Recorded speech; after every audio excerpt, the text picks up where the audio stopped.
Les premières constatations, c'était pas exactement ici, c'était plutôt sur la Courtade et sur Notre-Dame en fait. C'était le 17 octobre, j'étais service avec Gabriel. On nous a appelés pour ce qui semblait être des premières boulettes de carburant.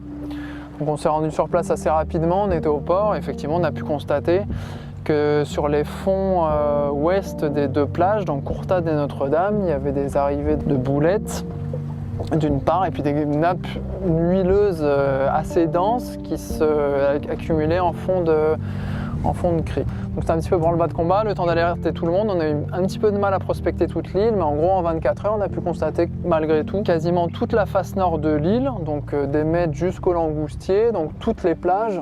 Parce qu'on n'a pas eu le temps de prospecter tous les rochers, toutes les plages étaient concernées. En prospectant les rochers un petit peu après, on a pu constater également que toutes les failles rocheuses, plus ou moins toutes les failles rocheuses étaient touchées par la pollution.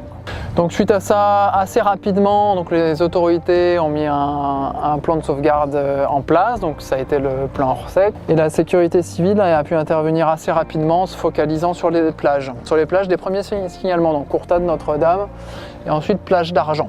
En lien aussi avec des exigences en lien avec l'accueil du public, puisque c'est surtout sur ces plages-là qu'on accueille le public. Le week-end qui a suivi, samedi, dimanche, on a pu, sur une équipe entre 6 et 8 personnes, en complément de la sécurité civile et de la mairie, on a pu traiter une partie de la face nord-ouest de l'île. C'était un pré-traitement en fait, on n'a pas tout fait, on a enlevé le plus gros, ainsi qu'à Pointe-Prime où on a pu enlever quasiment, on n'a pas pesé, mais entre 400 et 500 kg de fioul lourd. Début de semaine dernière, une entreprise privée est arrivée, le Floc des pollutions, et a mis en place des chantiers, principalement sur la zone est de l'île pour l'instant, donc entre les Mèdes et la Galère. Aujourd'hui, on s'organise avec eux, de sorte à un petit peu les accompagner, c'est-à-dire qu'on repère un petit peu les zones en amont. On s'est construit une espèce de base de données où on a pu recueillir le maximum d'observations.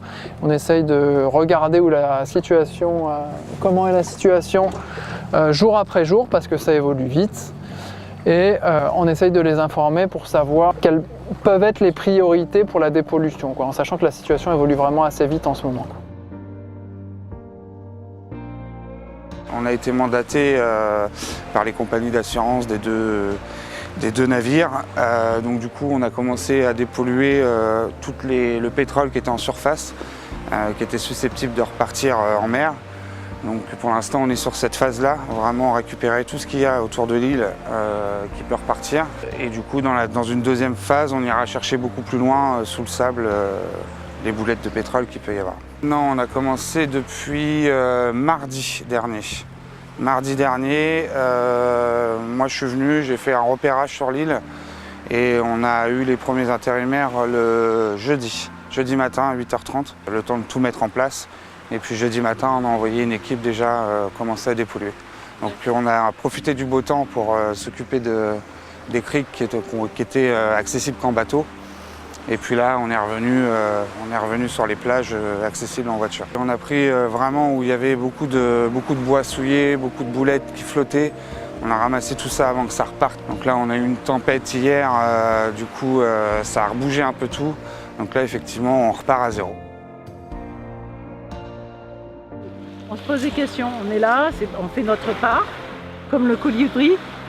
Mais c'est quoi ce qu'on fait? C'est comme le colibri quand il y a le feu dans la savane. C'est infinitésimal notre part.